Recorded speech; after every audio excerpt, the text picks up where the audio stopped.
NBR সংস্কার ঐক্য পরিষদের আহ্বানে সারা বাংলাদেশের সকল আয়কর, ভ্যাট এবং কাস্টমস অফিসের সকল পর্যায়ের কর্মকর্তা এবং বৃন্দরা কিন্তু আজকে এই কলম বিরতি পালন করছেন। এটা আজকে আমাদের দ্বিতীয় দিন, সকাল 10টা থেকে বিকেল 3টে পর্যন্ত আমরা এই কর্মসূচি পালন করছি। এনবিআর এর রাজস্ব আদায় কার্যক্রমটা মোস্টলি টেকনিক্যাল অ্যান্ড প্রফেশনাল একটা জব। এখানে আসলে যাদের আয়কর, কাস্টমস, ভ্যাট সম্পর্কিত বিভিন্ন ধরনের আইন, বিধি বিধান এছাড়াও সম্পর্কে বাস্তবভিত্তিক অভিজ্ঞতা এবং জ্ঞান রয়েছে, তাদের পদায়ন হওয়া উচিত। তাহলে একটা শক্তিশালী রাজস্ব ব্যবস্থা আমরা গড়ে তুলতে পারবো। এখানে রাজস্ব নীতিতে বিভিন্ন ধরনের অর্থনীতিবিদ, তারপরে আইন সংবিধান বিশেষজ্ঞ বা আইন সংক্রান্ত বিষয়ে যাদের অভিজ্ঞতা রয়েছে তারা এখানে আসতে পারেন। তাহলে আমাদের রাজস্ব নীতিটা আরও হবে, শক্তিশালী হবে বা সফল হবে।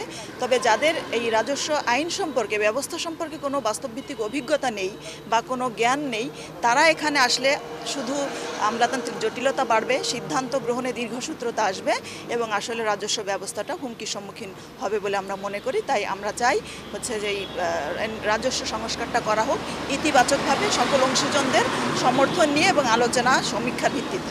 কর অঞ্চল খুলনার 10টা জেলা এবং 22টা সার্কেল, 4টা রেঞ্জ অফিস এবং কর কমিশনার কার্যালয়ের সকল স্তরের কর্মকর্তা কর্মচারীবৃন্দ এই কলম বিরতি সফলতার সঙ্গে পালন করছে। আমরা আশাবাদী যে সরকার আমাদের যে বক্তব্য, যেটা আমরা রাষ্ট্রের স্বার্থে চাচ্ছি, ব্যক্তিগত কোনো স্বার্থ নেই, রাষ্ট্রের স্বার্থে, জনগণের স্বার্থে, সেটা সরকার আমলে নেবেন বলে আমরা মনে করি, বিশ্বাস করি।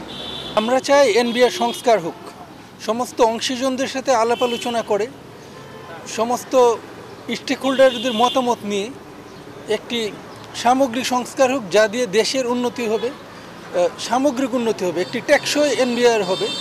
এটা রাতের আধারে কোনো একটি অধ্যাদেশ করে বা লুকোছাপা করে কোনো একটি দ্রুত একটি সংস্কারের নামে একটি প্রশাসন হোক, এটি আমরা চাই না।